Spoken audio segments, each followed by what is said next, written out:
damay lire entre les lignes dama doon laaj mais la moo tax Sëñ Tuubaa di wax naan may liggéeykatub rasulullahi ndax yonente bi amul beneen liggéeykat après ma gis ne si yonente bi am na ñeneen ñu koy liggéeyal te Sëñ Tuubaa xam na loolu moo tax léeg-léeg mu utiliser moo xuddaam le pluriel comme ni mu ko defee ci midaadi wa aqlaami liman zahzaha al yamma kama zahzaha shaytaana wal jahla wal ghamma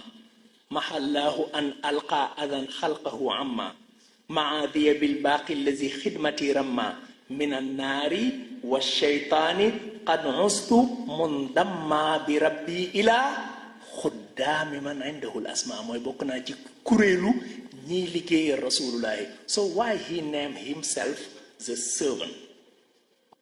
may wër di wër ba gis ne ci minanul baaxil xadim pa bu Sëriñ Bachiru bosam moom fi mujizaati raaxil maxdum mu wax ni man zanna annahu yakunu abada yurdihi billazi ka xidmati bada koo xam ne yaakaar nga ni bés man nga bégloo rasulullahi ci liggéey bu mel ni sama liggéey nim ko bégloowee nafaytu zannahu sa yaakaar tas na bi anniya parce que man alxadim may liggéeykat bi nga xam ni bi ma wana an mislihi kullu xadim defal naa ko loo xam ne nee na ma kuddul man lottu na ci moo tax mu jàkkaroog rasulullahi ci mawaahibu naan kaan antal karimu anal xadimu. Antal karimu is different from anta karimun mooy dangaa baax, that means keneen tam mën naa baax, mais antal karimu mooy yaay ku baax ki. Ana xadimun mooy am a servant, anal xadimu nag mooy am the servant. Antal karimu anal xadimu dëhran udimu fi kathanai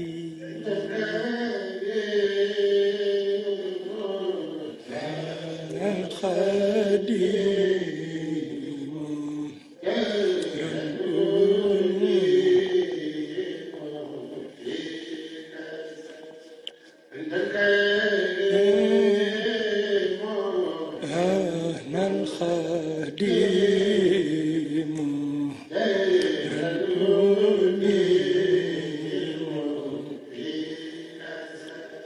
antal karimu